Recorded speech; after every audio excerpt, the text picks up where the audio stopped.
प्रिय विद्यार्थियों, आज हम कक्षा 10 गणित प्रश्नावली 1.2 का प्रश्न संख्या 5 हल करेंगे। यह प्रश्न बोर्ड परीक्षा के दृष्टि से अत्यंत महत्वपूर्ण है। प्रश्न है, जांच कीजिए कि क्या किसी प्राकृतिक संख्या n के लिए संख्या 6n अंक 0 पर समाप्त हो सकती है। तो यहाँ पे हम जानते हैं कि प्राकृतिक संख्या 1, 2, 3, 4, 5 और अनंत तक जो संख्याएं होती हैं वह सब प्राकृतिक संख्या होती हैं। संख्या 6 की घात अर्थात 1, 2, 3 पर उसका जो इकाई का अंक है 0 पर समाप्त होता है या नहीं, इस बात का हम पता लगाएंगे। तो चलिए प्रश्न को हल करते हैं। लिखेंगे n एक प्राकृतिक संख्या है। प्राकृतिक संख्या है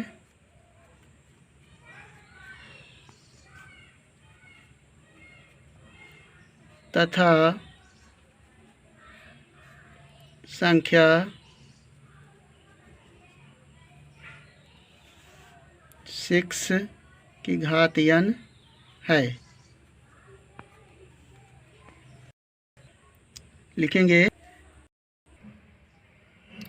यदि संख्या 6 की घात n शून्य पर समाप्त होगी तो अभाज्य गुणनखंड में 2 और 5 आनी चाहिए। आइए इसे एक उदाहरण के माध्यम से समझते हैं। मान लीजिए कोई संख्या है 10, ये 20, 30 या 100। तो हम इसका गुणनखंड करेंगे तो हो जाएगा 2 गुणे 5 और इसका 2 गुणे 2 और गुणे 5 और इसका होगा 2 पंचे 10 33 और इसका भी हो सकता है 2 गुणे 5 और 2 गुणे 5। तो यहाँ पे हम देखते हैं कि सभी संख्याओं के अंत में जो विभाज्य हैं 2 और 5 होना अनिवार्य है।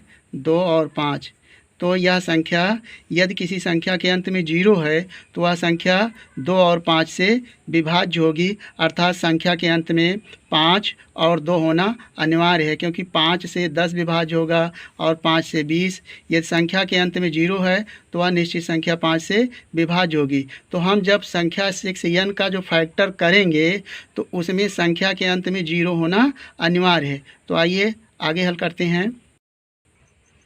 प्राकृतिक संख्या n के लिए n बराबर हम लिख सकते हैं 1, 2, 3 और ये अनंत तक ये संख्याएं प्राकृतिक हैं। संख्या 6 की पावर n के लिए यदि हम 6 बराबर 1 लें तो हो जाएगा 6 1 जा 6 और इसका जो फैक्टर होगा 2 गुणे 3। इसी प्रकार 6 की पावर 2 लें तो हो जाएगा 6 का 6 में गुणा करेंगे तो पाएंगे 36 और इसका जो फैक्टर आएगा वह आएगा 2 गुणे 2 गुणे 2 दूना 4 तिहाई 12 और तिहाई 36। और इसी प्रकार 6 की पावर 3 तो 6 की घात यदि 3 लेंगे तो इसका मतलब हो जाएगा 6 4 36 और 36 को 6 से गुणा करेंगे तो पाएंगे 216 और इसका फैक्टर हो जाएगा 2 गुणे 2 गुणे 2 गुणे 3 गुणे 3 गुणे 3।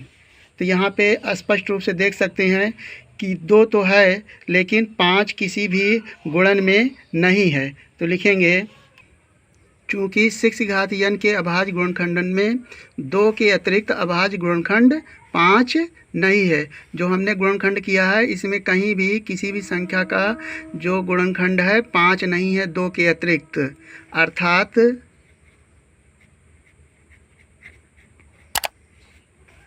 6 की घात n बराबर नहीं है 2 गुणे 5 की घात n, अर्थात लिखेंगे अतः प्राकृतिक संख्या n के लिए संख्या 6 की घात n अंक 0 पर समाप्त नहीं हो सकती और यही इसका आंसर हुआ।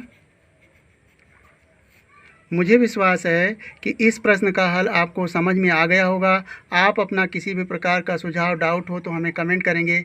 मिलेंगे एक नए वीडियो के साथ, तब तक के लिए जय हिंद।